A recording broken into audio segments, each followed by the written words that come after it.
Ladies and gentlemen, behold, Colgate Frozen Lasagna. It's hard to think of a good reason why such a product makes sense, or even the fact that Colgate Lasagna was approved in the first place. But it did exist, and for a short period of time, Colgate Lasagna was readily available for customers.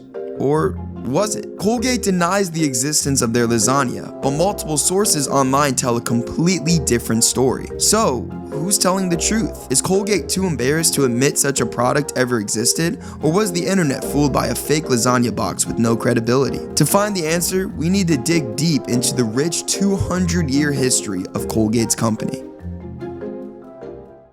Originally branded as a starch, soap, and candle factory, William Colgate and Company established themselves in 1806. After the death of his father, Samuel Colgate launched the first Colgate toothpaste, an aromatic toothpaste sold in glass jars, in 1873. He later introduced the first toothpaste in a tube in 1896. The company continued its personal hygiene products and eventually merged with leading soap maker Palmolive in 1928. Colgate Palmolive became a dominant brand worldwide in personal care in-house products. Now, let's travel to the early 1980s. At the time, Colgate was working on reconstructing management as well as streamlining its long-term plan to promote a more cohesive organization. Because of advertising cutbacks and reduced spending for research and development, Colgate was slowly falling behind Procter & Gamble, its main competitor in personal care products. Increased efforts to expand the brand were put in motion, and more funds were allocated to advertising and new product research. This, ladies and gentlemen, is where Colgate Kitchen Entrees was created. They assumed that with the success of its oral hygiene line,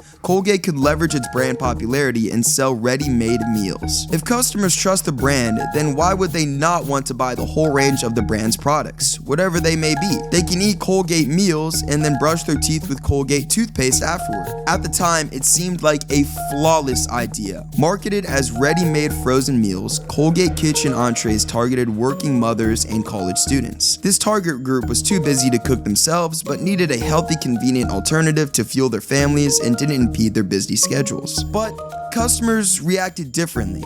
They simply could not understand the connection between the ready-made meals and the toothpaste they've been using the past number of years. Already a household name, Colgate's brand name symbolized toothpaste and its ability to clean the mouth with a minty fresh feel. When seeing the brand on their frozen meals, customers thought of the taste. Why would customers buy food with the same name? A minty fresh frozen dinner? Why would they ever want that? Customers were confused with the brand image. They weren't sure what to think, and thus the product wasn't on the frozen food shelf for very long. After its massive failure, Colgate wanted consumers to completely forget the idea that Colgate Kitchen Entrees ever existed, so they made no mention of the product since. And it worked. No one was talking about the company's massive failure. That is, until 2017. Because in 2017, one man by the name of Dr. Samuel West brought Colgate Frozen Entrees back to headlines with his brand new venture, the Museum of Failure. The Museum of Failure is located in Helsingborg, Sweden, and places a blinding spotlight on nearly 100 of the worst failures of various corporate brands. And as you may have guessed, Colgate Lasagna is placed front and center in the museum. When the museum launched, news outlets leapt upon the mistake, illustrating their articles with the picture of a disgusting yellow box and Colgate's instantly recognizable logo above a pretty standard looking dish. The internet went crazy over the idea of such a line of products ever existing, which in turn put the spotlight on Colgate for an explanation. Their answer was, it never existed. If you actually went to the Museum of Failure, you'd see the authenticity of the lasagna is disputed by Colgate themselves. On the sign beside the exhibit, named as Colgate Frozen Dinner rather than beef lasagna specifically, it says, when international press wrote about the Museum of Failure,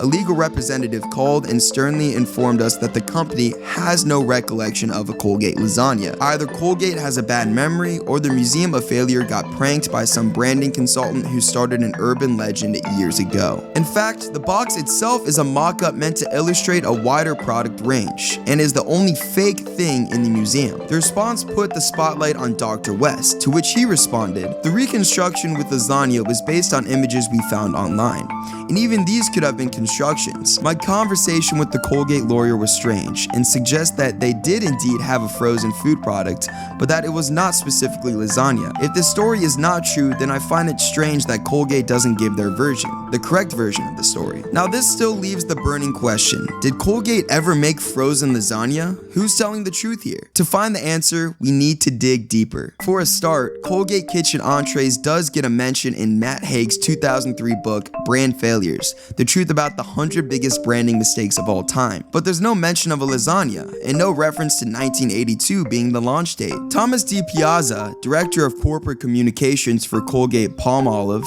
offered more clarity. He said, "There was no Colgate lasagna. The product image shown was something made up by the museum to illustrate something that never existed. When I researched this question years ago, I found no evidence of Colgate Kitchen Entrees. However, further digging revealed that Colgate Kitchen Entrees very much did exist, although 20 years earlier than 1982. A 1966 article from the Television Age magazine mentions that in 1961, a man named George Henry Lesh became the new chairman and president of the company. His first task at hand was to think of new products that Colgate could branch out to. The article reads, "A line of dried chicken and crab meat entrees under a Colgate Kitchen label was introduced and quickly withdrawn. These same chicken and crab meat entrees are referred to more specifically in a weekly digest from the American Institute of Food Distribution, which in 1966 claimed that a range of 5 products were test marketed in 1964. Those 5 products were then withdrawn a year later." When presented with this smoking gun,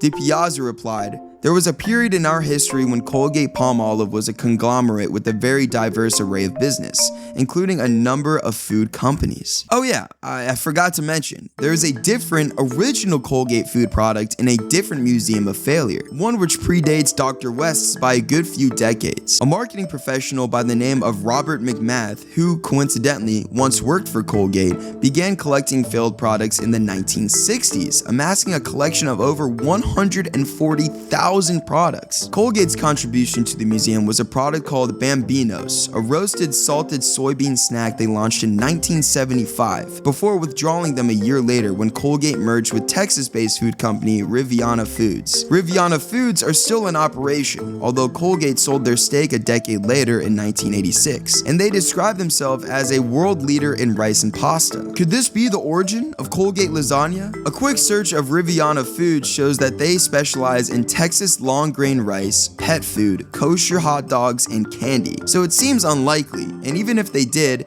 it seems even more unlikely that it would be branded with the Colgate logo. So from all of this, we know for sure that Colgate was making and selling food products at one point in the company's history. However, we have no concrete proof of Colgate frozen lasagna ever existing. The only source we have to prove it existed is Dr. West, and even he claims that his sources could be fake. It would be easy to blame Dr. West and his museum of failure for their part in this, but arguably, they've done their due diligence by calling the product into question in their own context. And if you were to need something to illustrate a range of frozen foods, which once again did exist, then why not a lasagna? It seems we will never know the truth of Colgate lasagna unless Colgate themselves clears the air. But for now, we can all sit back and have a good laugh solely at the idea that Colgate even thought of making frozen dinners in the first place.